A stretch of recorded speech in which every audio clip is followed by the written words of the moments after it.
Please welcome the lovely and talented Lori Harmon. So, as I approach my 60th birthday, can you believe it?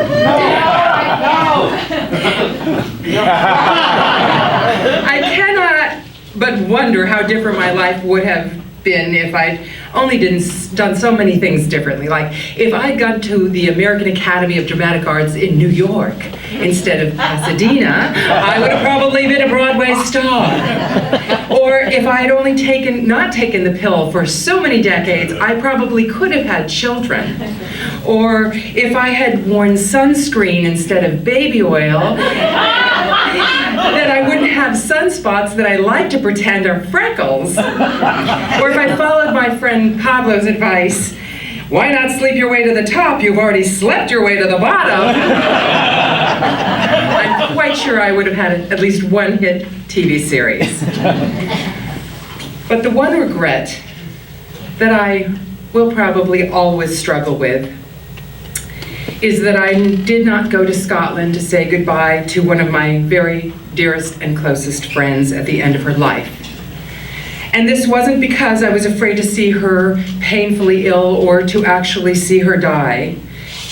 It was because I couldn't handle so many unknowns. Taking a last-minute expensive flight with several connections, then a train ride, and finally a long car trip to some remote hospital in a foreign country thousands of miles away. And added to that, her husband was very possessive and was literally laying on the hospital bed with her the entire last week of her life, and I'm not even sure if he would have let me go in and see her. I just was completely overwhelmed, and I was actionless. And I am not a spontaneous person. My friends so knew this about me that I think if I had suddenly shown up by the side of her bed, I probably would have sent her into shock and given her a heart attack and made her die even sooner. So I know that she understood, but I was so close to her that I actually physically felt it when she left the earth. I was having a dinner party for a very dear friend of mine, and I got so dizzy that I had to go outside and get air, and I found out a couple of days later that at that very time she had passed away. She was Margie Bowman, my Jewish sister from another mister, all adorable 5 feet 2 of her. Sadly, she was born with a rare heart condition and wasn't expected to even live to the age of 4. She was sentenced to an early death, and it was only a matter of when. Now, Margie could have lived her life with the biggest if only of anyone I've ever known. I mean, if only she'd been born healthy like her sister and all of her friends, if only the doctors had discovered a cure or a treatment that could have prolonged her life or cured her.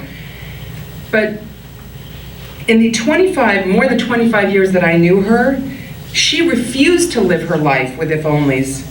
And she wasn't in denial. She chose to live her life in spite of a condition that could have ended it with the next heartbeat. She didn't avoid the risky or unpredictable. She embraced them. So whatever she wanted to do, she simply did them, which included teaching a blowjob class for a few months when she was in her 30s.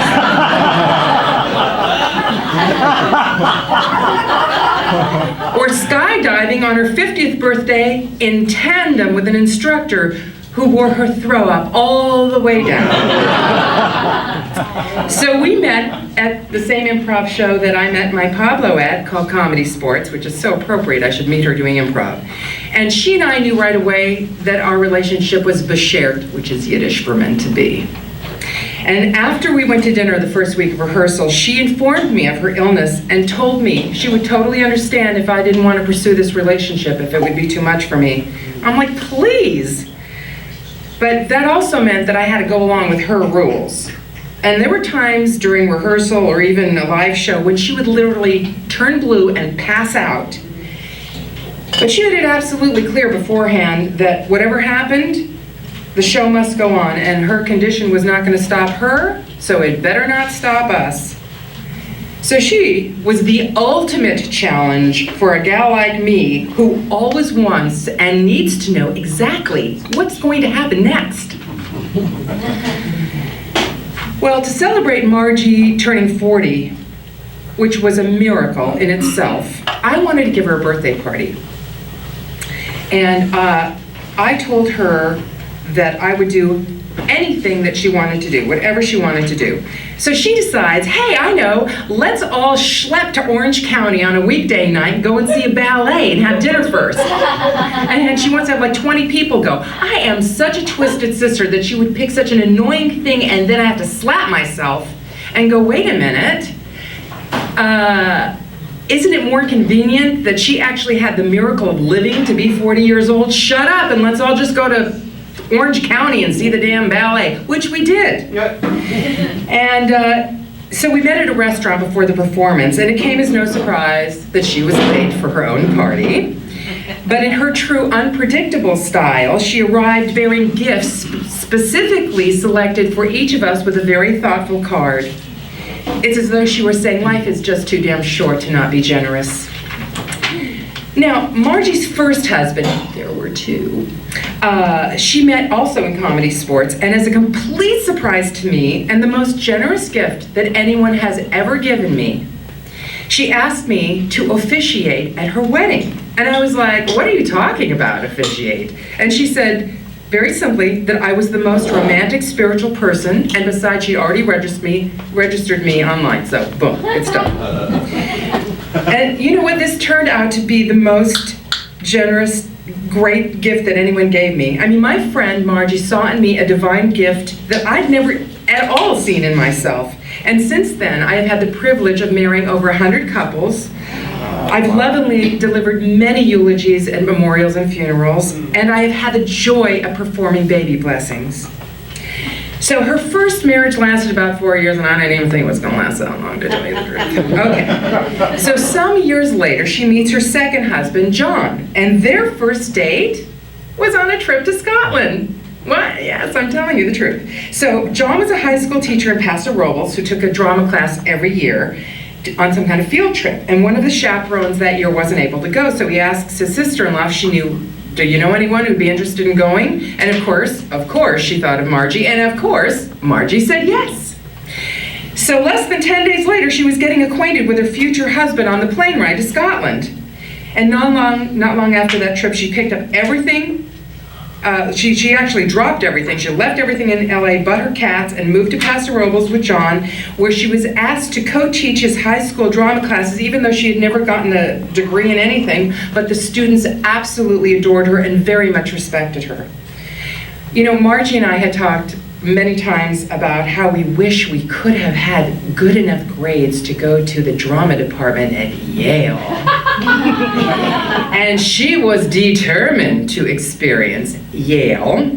So after she was actually even married to John, she's like, you know what? I'm just going to fly with my cat Boris to New Haven, Connecticut, and I'm going to sign up for a couple of classes and take a semester at Yale. And she did. Well, not long after Margie turned 50, John retired, and together they went back to where they first fell in love, and they bought a house on the sea in Scotland, where she happily resided until a year later when she got a brain infection. She lived the last week of her life in and out of consciousness, and that is when I regret that I was not brave enough to go and see her.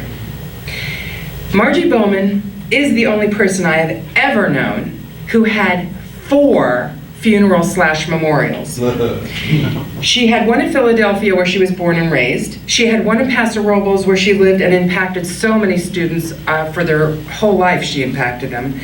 And she had one in Los Angeles with all of her old friends, which I was so grateful to get to do the memorial for her there. And one in Scotland for the many new friends she made there. And in her honor, they actually put a bench with her name on it right there facing the sea. Mm-hmm. That is the breadth and depth of the impact of Margie's life, caring, and courage that she had on all who knew her. So as I'm writing this, I recently found a card that she wrote to me. She said, do you have any idea what it means to be your friend? And see you get better, bolder, and braver? Your combination of beauty, talent, and smarts is fully baked. Now you, my love, are going to fully realize your dreams, one flap of your wings at a time.